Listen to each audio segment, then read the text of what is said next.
Many people believe that dog training is hard. Many also believe that some dogs are simply not trainable. Both of these views are wrong. The truth of the matter is this: all dogs are trainable, and training a dog doesn't have to be hard work. Indeed, training a dog can be fun. It is of course true that some dog breeds are easier to train than others. What we disagree with, however, is the assertion that there are dogs which can't be trained, because that is so untrue. What we venture to explore then, are some of the things you need to do, in order to get the training of your dog right. Parameters for gauging success.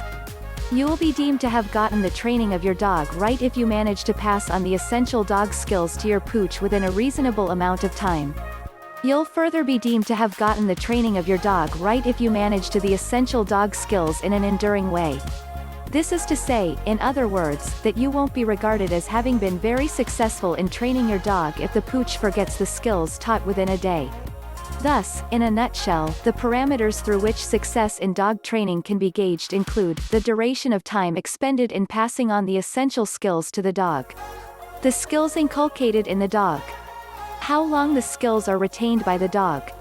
Of course, if you are taking too long to pass on certain skills to the dog, if you are finding it impossible to inculcate certain skills in the dog, or if the dog keeps on forgetting skills taught to him or her, it doesn't necessarily mean that you aren't doing things well. You have to keep it in mind that there are two variables at play here. The first of those is your skill, aptitude and dedication as a dog trainer.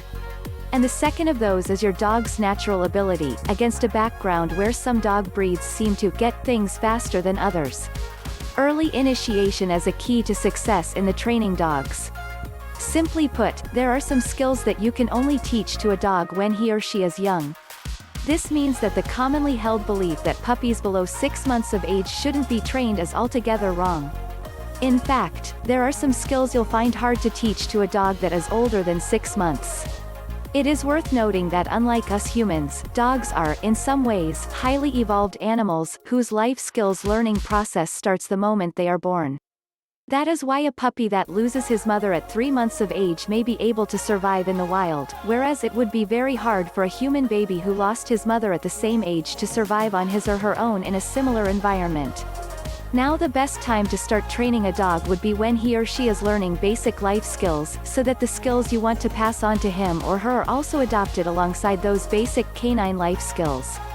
That way, the required behaviors would be part of the dog's personality. They would be more deeply ingrained in him or her.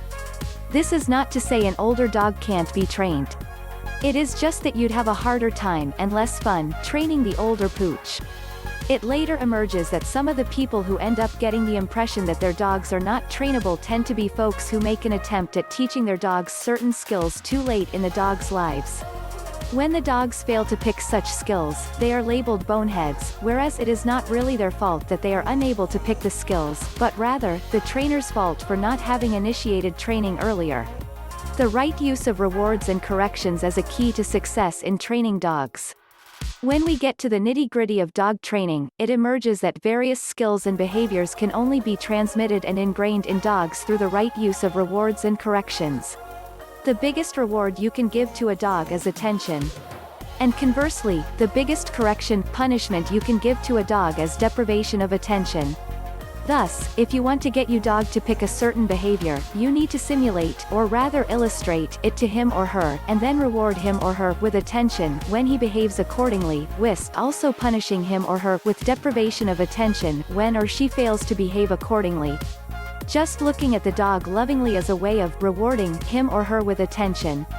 Petting him or her is another form of attention reward. Praising the pooch verbally is yet another way of rewarding him or her with attention. True, the dog may not understand the words, but he or she can sense the emotions behind them. Dogs seem to have that ability. Meanwhile, if your dog was enjoying your attention whilst doing something right and you deprive him or her of that attention the moment he or she starts doing something wrong, he instantly senses the reaction and makes the connection between his misbehavior and the deprivation of attention. He is inclined to correct the behavior, in order to regain your attention. These things work particularly well if the dog you are trying to train is still young.